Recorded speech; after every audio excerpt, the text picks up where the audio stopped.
Hey everybody, Scott Ogan coming to you here. We're going to be going over a shot today in my studio where we analyze all our data and our rounds, and we're going to be talking about a shot that was played in a round with a pretty interesting lie, and hopefully you can learn how you can take a really tough situation, apply some logic, and start taking more advantage of these tough spots that seem to happen in every single round that we play. So hopefully you enjoy the video. Things that we see from a pressure standpoint start to mimic a little bit on the full swing side.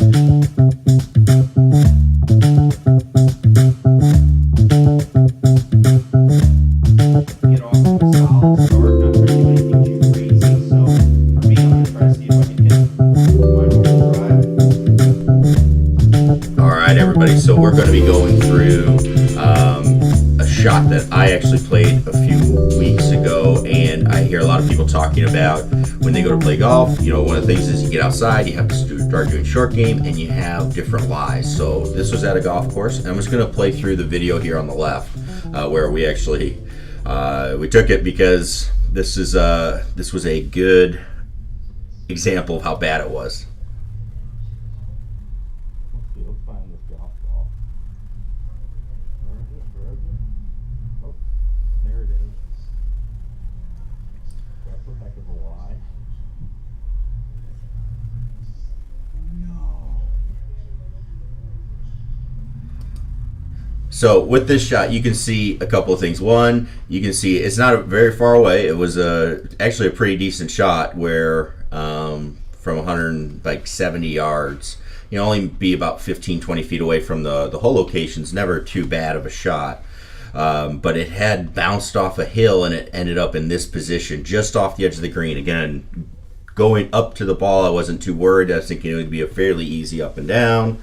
And then you get up and we had a really hard time finding it, and this is what we got to. So what do we have to do to judge lies? All right, because, you know, that's part of golf. We get the ball in the rough and, you know, something's going to happen that's kind of weird. So what we have to look at first off is how much grass is around the ball. All right, and so, you know, in kind of this immediate area around the golf ball. And obviously on this one, it's pretty tough, and it's a ton, right? And you can see it's also growing in this direction. So what do we call that? We call that into the grain. So if you're going to hit chip shots, you know, I'm hitting into the direction of grass growing. That's something you'll hear pros talk about. It's a lot easier to hit down grain than it is to hit into the grain. So down grain would be that way. So we make a couple of assumptions first off, okay? When I have a ton of grass around the ball and it's into the grain, the first thing I'm going to know is my speed, the speed of the shot is going to go down. All right, so I'm not going to hit this ball and it's not going to get blasting off the club face. That's the first assumption or first guess I can make.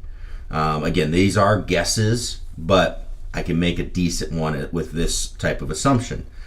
The second one we got to make is, am I going to be able to elevate the golf ball at all? So when you start seeing me look through here, okay, and you're going to see, you know, I'm placing the club, the ball is over here, okay, so I'm not doing this, I've put it behind the ball already, but I'm getting a feel for how much that club sits in the grass when I put it right behind the ball.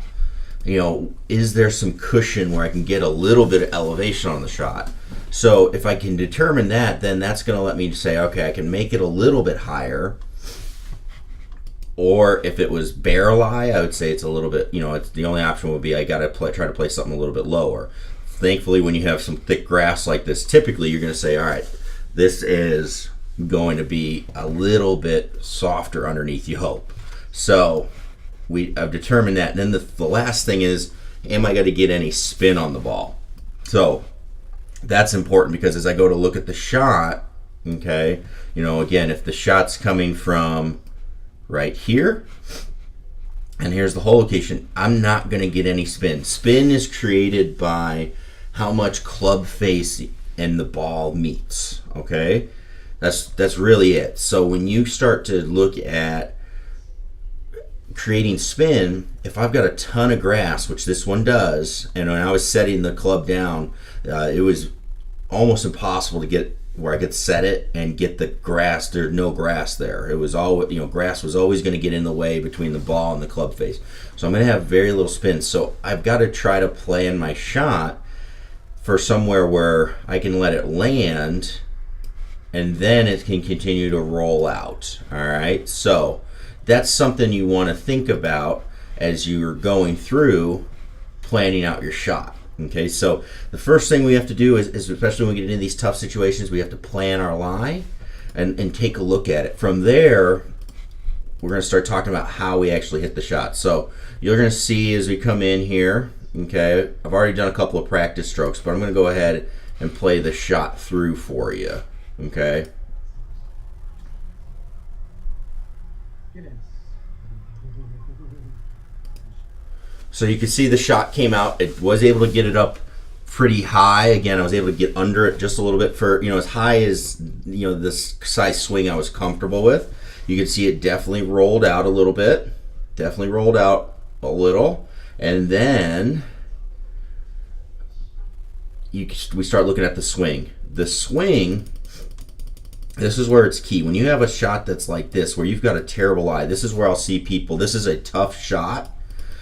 The first thing we need is we have to be able to cut some of the grass. We have to, with our swing, when you're swinging the club, you've got to take some of this grass out. So you can see when the golf club gets placed, look how open the face is as we're placing the golf club. What that's going to do is let me swing it a little bigger, which is that speed, which is going to let me cut the grass. And then I can get the ball elevated a little bit, and I'm not going to just smoke the thing over the green by having more of a square face. So I'm going to get it a little bit open. Then with the stroke, you can see I'm rehearsing keeping it open because that's very important here so I don't send it over the green. And on the other side of the green, it was a big fall off, about 10, 15 feet. So you can see with the stroke, it is going back a decent amount for the size shot, and the swing is coming through. The biggest thing was keeping the club head moving, and you can see that goes to waist high. That's waist high. Again, the thing we want to do is keep moving through the grass. I'd already determined through reading the lie that it was going to come out slow. I had a chance to hit it a little bit higher, and it was into the grain, so that was also going to hold me up. So I needed to keep the golf club moving as much as I could to hit the shot. So that's where that came up. It did loft, and then, like I said, it would roll out. So again, a really tough looking shot at first. You could see by the reaction of the players, but it was something that was being able to just decipher what was going on, give a really good chance to hit a great shot, and continue on from there. So hopefully this will help as you're starting to get outside playing short game. We've had a lot of rain, so you can start seeing how this grass and the rough lies can always be kind of guessed. So always remember, it is a guess, and hopefully you'll start realizing the importance of this fairway grass here. But again, if you do find the rough, which we do every round, we can start determining how we can make it a little better. So hopefully this helped, and yeah, that's how you can deal with the tough lie. So when we start looking at these types of shots, again, if you start applying some logic, if you start reading how fast the ball is going to come out, how much spin you're able to get, are you able to change the elevation, all of a sudden it becomes a little bit more doable as you run into some tough situations. Now, again, if you keep it in the short grass, all usually turns out pretty well. But again, hopefully you enjoyed this video, and we'll see you in the next one.